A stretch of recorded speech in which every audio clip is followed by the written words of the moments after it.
Bismillahirrahmanirrahim. Allahumma salli ala Muhammadin wa ala ali Muhammadin kama sallaita ala Ibrahim wa ala ali Ibrahim innaka Hamidum Majid.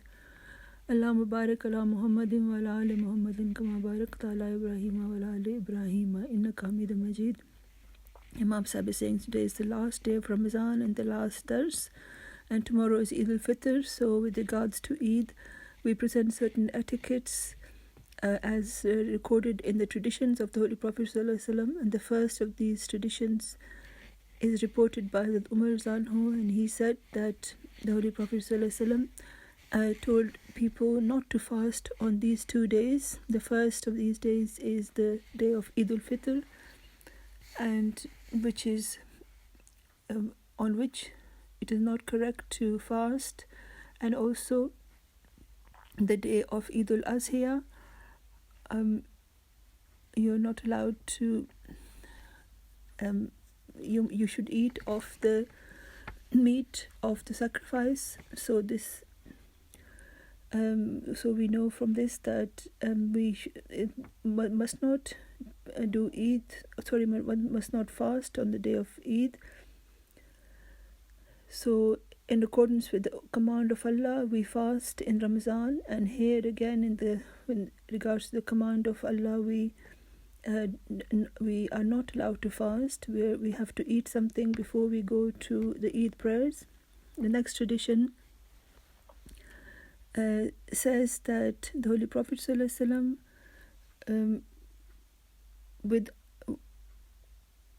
went with us to offer the Eid al-Fitr prayer, and at that time the sun was at the height of 2 spears, and this was at the occasion of Eid al-Fitr. And then at the occasion of Eid al-Azhiya, the sun was at the height of 1 spear. So these are the words that the ancient Arabs used to use. In simple words, we can say that Eid al-Fitr is offered a little later compared to Eid al-Azhiya, which is offered a little earlier. In the next tradition, reported by Hazrat Abu Hurairah Zanho,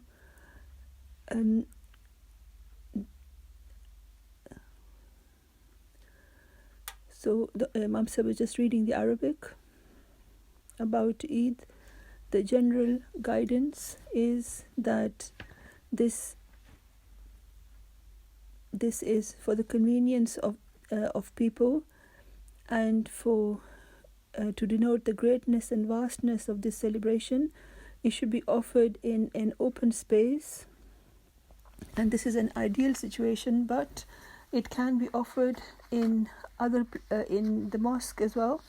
And in this tradition, which has been reported by Abu Hurairah Zanho, he says that once it was raining on the day of Eid, and the Holy Prophet ﷺ offered the Eid prayers and led the Eid prayers inside the mosque. The next tradition is again related by Abu Hurairah Zanho, and he said, and Imam Sahib is just reading the Arabic.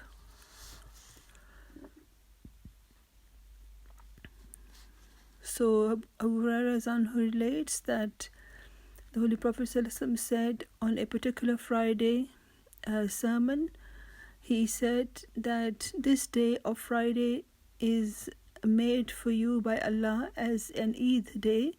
So just as you go to Eid and you prepare yourself by cleaning and bathing, etc., then so on that day you must on the Eid day you should also ensure that you shower or bathe and you clean your teeth.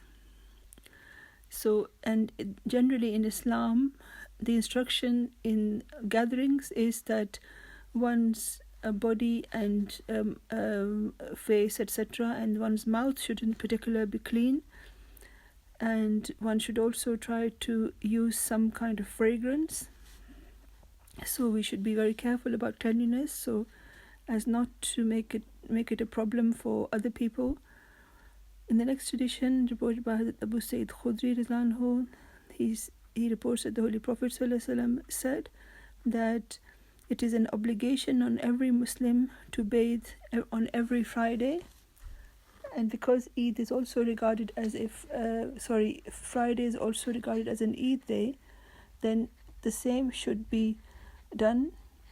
The same should be practiced, and if one is able to wear new clothes, then one should at least use good and clean clothes. And if there is any fragrance in the home, then using that is also a sunnah of the Holy Prophet ﷺ, and that's also, we are also instructed to do this. So these hadiths make it very clear that the occasion of ijtima, cleanliness should be especially practiced, so that the people who attend, it should not be difficult for them to attend these gatherings. And then Hazrat Anas Anhu relates that the Holy Prophet ﷺ would on Eid day not leave his home unless he had eaten some dates. Dates is something which is an ordinary fruit which was abundantly available in Arabia, and it was a part of the food of the Arabs day to day. So the Holy Prophet ﷺ would have some dates before going on Eid, and he would always have it in odd numbers. So he would take care of how many he ate, either 1, 3, 5 or 7, etc., in odd numbers, so that he would make it clear, he would put into practice that, and to make it very clear that this day was not he was not fasting, rather it was an Eid day and a day of celebration. In the next tradition, Hazrat Ali Anhu relates that the way to go towards the Eid area where the Eid prayer was going to be offered, one should walk to the place of Eid, but if it's a long journey, then there is absolutely nothing wrong with going on a ride, but you can go partly walking as well. For example, when we park our cars and then we walk towards the Eid area, then that counts as well. So this just goes to show at how much fine detail the companions went to record the life of the Holy Prophet ﷺ and his actions. In the next tradition, it is reported that the Holy Prophet ﷺ came out of his home, and he offered his salat, his Eid prayers, and the Eid prayers were offered as 2 rakats, and he did not offer any extra prayers before that or after it. After when one comes home, one can do extra prayers, nafil prayers, but in the mosque, while waiting for the Eid prayers, one should remember Allah. One should not do any nawafil prayers, any extra prayers, and this is a way of showing the importance of Eid prayer. In next tradition, Hazrat Jabir who relates that once he was present at a particular Eid prayer, and the Holy Prophet ﷺ offered his prayers before he gave the khutbah, that's the sermon. So the difference between the order of this is different on Friday and on Eid. On Friday, the sermon is before the prayers, and on Eid it's after the prayers. And also there is no azan or aqamat on Eid, before Eid prayer. So with this regard, it should be remembered that only for obligatory prayers one does azan or aqamat. For example, if you take prayers of the funeral prayer or the Ravi prayers, there is no azan because they are not obligatory prayers. So the Eid prayer is similar. There is no azan or aqamat before it. And then when the Holy Prophet ﷺ finished his prayer, the Holy Prophet ﷺ stood up and he held on to the Bilal as he stood up, and then he glorified Allah and praised Allah, and he gave people some advice and gave them some teachings, and then he told them that they should obey the Holy Prophet ﷺ in everything that he does. And then he said, Hazrat Jabir reports that then the Holy Prophet ﷺ went towards the ladies' side after finishing at the men's side, and he and Bilal Zanho went with him, and the Holy Prophet ﷺ advised the ladies to adopt righteousness, and he gave them teachings, etc., some other teachings. In those days there were no loudspeakers, etc., etc. So this was the best thing to do. The Holy Prophet ﷺ would address both men and women, and he would so that the ladies also were blessed with the sight of the Holy Prophet ﷺ as well. And in the next tradition, which Imam Sahib is just reading the Arabic of,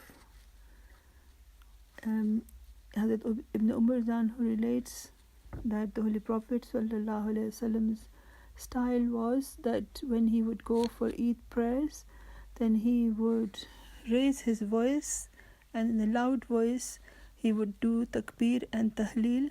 That is, he would say Allahu Akbar, Allahu Akbar, La ilaha illallah when he was walking towards the offering the Eid prayer, and until he would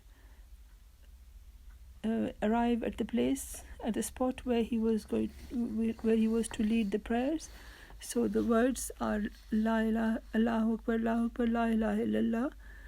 And in next tradition as well, related by Hazrat Abu Hurairah Zanho, he said that the Holy Prophet ﷺ said that, O Muslims, make your Eids beautiful, make them, decorate them, embellish them with the words which Imam Sahib is saying you must all remember.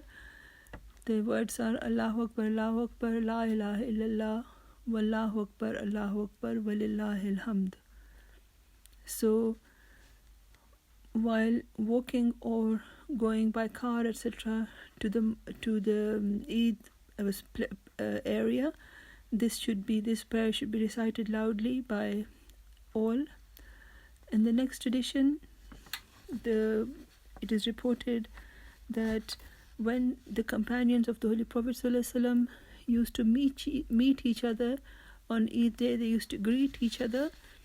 They would say Taqabbalallahu minna wa minka, and so this was their way of greeting each other, and these words mean that may Allah accept it from us and from you.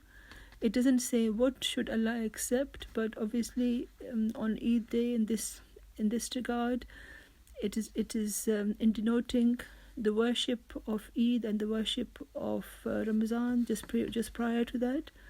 And the last tradition in this regard is that Abu Hurairah Zanhu relates that the Holy Prophet ﷺ would come back from a different direction than that he would have taken when he was walking towards the Eid, where the Eid was offered.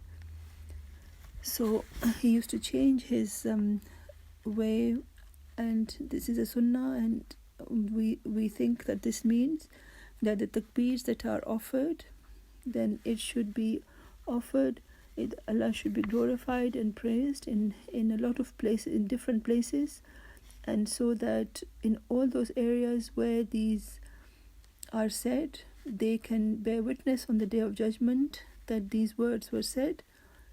And also in these days where the people who are not Muslims live, so it is also important to, when we read these prayers in different areas, so that people know of that this is our day of celebration, and we will be introduced to them. And also there could be there could also be a prayer that may Allah change our way, the way that we took towards the mosque.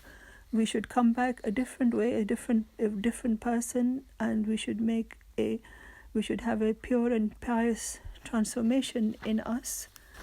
And Imam Sahib is saying that may Allah make this Eid blessed for us all. And Imam Sahib saying that he would also like to wish the same as the companions wished, which is, may Allah accept it from us and from you. Ameen summa ameen. Assalamu alaikum wa rahmatullahi wa barakatuh.